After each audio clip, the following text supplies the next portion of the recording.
File reference number CIA RDP 96 00788 00700210016 5.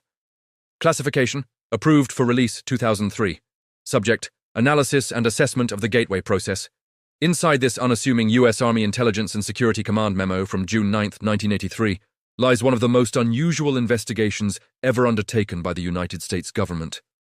A detailed examination of consciousness, altered states, and the very fabric of reality. The year is 1983. The Cold War is at its peak. The United States and the Soviet Union are locked in a struggle for global dominance, not just with military hardware, but with intelligence and psychological operations. Within this climate of heightened paranoia and technological ambition, a request is made. Army Lieutenant Colonel Wayne M. McDonnell, tasked with evaluating non-traditional intelligence gathering methods, commissions a report. He wants to understand a specific technique being taught at the Monroe Institute in Virginia, a technique called the Gateway Experience. The goal is simple, yet profoundly complex: to determine if this method, which promises to teach participants how to achieve out-of-body experiences, could have practical applications for intelligence work. The resulting document, penned by McDonnell himself, was not a dismissal. Instead, it was a sober, scientific attempt to understand how human consciousness might transcend the limits of physical space and time. This wasn't fringe science fiction. This was a formal assessment by the U.S. Army, destined for the commander of the Intelligence and Security Command. Let's examine the document itself. The report is 29 pages long, dense with scientific and philosophical concepts.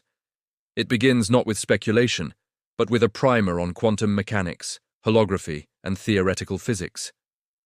McDonnell writes, and we are quoting directly from page 2, that, to describe the gateway experience, this paper must proceed from a viewpoint of the physicist in order to be able to explain the nature of the dimensions of time-space. He methodically builds a case, citing biomedical models of the brain and research into hemispheric synchronization, or Hemi-Sync, a system of audio patterns developed by Robert Monroe. Technical logs from the Monroe Institute, submitted as part of the analysis, showed distinct changes in brainwave patterns, theta and delta waves, during these exercises. The report details the gateway process as a sequence of steps. First, subjects learn to isolate extraneous concerns and achieve a state of deep physical relaxation. Then, using the Hemi-Sync audio frequencies, they are guided to synchronize the output of their left and right brain hemispheres. The memo describes this as creating a powerful, coherent state of consciousness. McDonnell explains that this state allows the mind to attune itself to what he refers to as the universal hologram, a theoretical field of energy that encodes all information about the past, present, and future. The report explicitly references physicists like David Bohm and neuroscientist Carl Pribram, whose theories suggest reality itself might be a holographic projection. Page 17 of the document outlines the potential. McDonnell describes a state where consciousness, freed from its physical confines, can access information unbound by conventional constraints. He meticulously details the stages. Focus 10, where the mind is awake, but the body is asleep. Focus 12, a state of expanded awareness.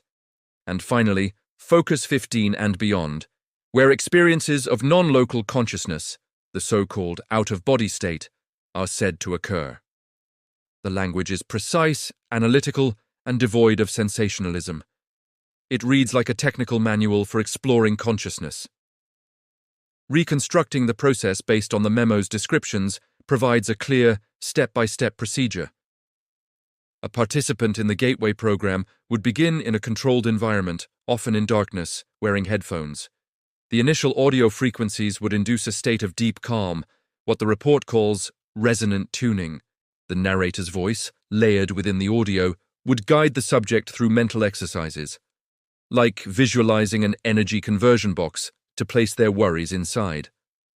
Next, the Hemi-Sync frequencies would begin to shift, encouraging the brain to enter specific wave patterns associated with deep meditation. The objective, as outlined in internal communications from the Monroe Institute, referenced in the report, was to achieve a specific level of hemispheric coherence measured by EEG monitors. Once this state was reached, the subject was guided to imagine separating their consciousness from their physical body. The memo does not contain transcripts of actual travels or intelligence gathered this way. Its purpose was not to document results, but to assess the underlying methodology. However, it does state, based on Monroe's own research, that subjects reported experiences of perceiving remote locations, interacting with non-physical entities, and even moving through time. The report treats these accounts not as fantasies, but as data points within a complex, yet potentially explainable, phenomenon.